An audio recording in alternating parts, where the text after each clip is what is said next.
How the fuck to get rid of laments? They keep trying to get me to leave. You see this place right here? This place right here? They keep getting me to leave, to go out of that door. And I don't know why. Can someone explain this to me? Can someone explain this to me? Can someone explain this to me?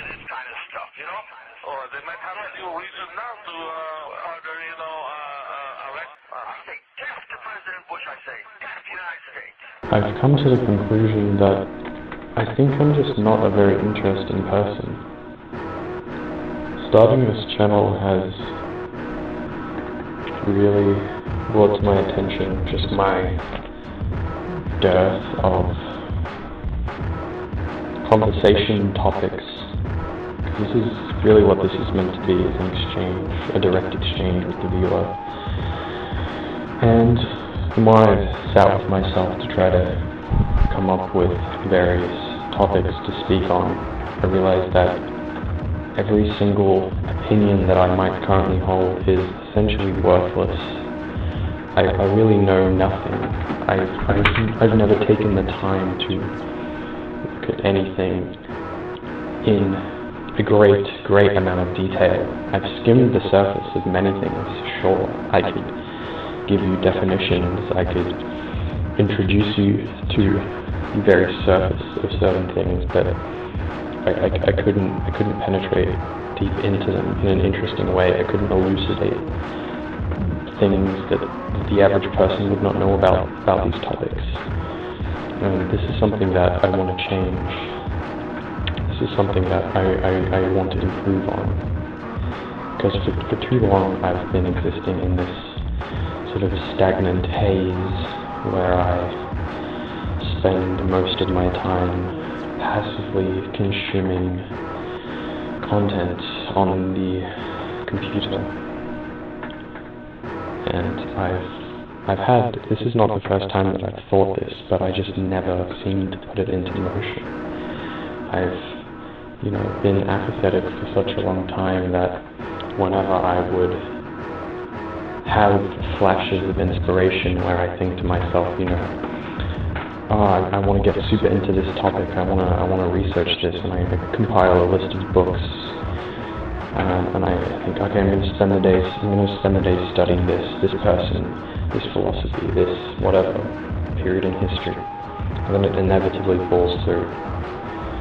I inevitably reach this barrier in myself where I just think, what's the point? What's the point in putting in all this effort? But it doesn't feel good. I feel like a very hollow person. So this video is sort of a way for me to set this process in motion. And I don't even care really what the topics are. For example, I've really finished reading this biography of a poet that I love, Fernando Pessoa. If you don't know his work, you should check it out. He would have been part of the Demo movement were he to be alive today. I've almost finished it, and instead of just reading this and, forgetting about it within a week, maybe I should, write about him, compile my thoughts, and create a video, something like that. It doesn't have to be that complicated, just something to get me going, so I'm not just decaying, just having information flow through my brain before rapidly dissipating. This is great and all, but it's very easy to fall into the trap of just endlessly scrolling on sites like this, day in and day out. And it feels in the moment like it feels valuable to your brain. Your brain feels as though it's picking up valuable, novel information. It feels like you're conversing with other humans and building these relationships, but at the end of the day, and there have been many, many days I reach the end of the day and I think, what was the point of this? What was the point?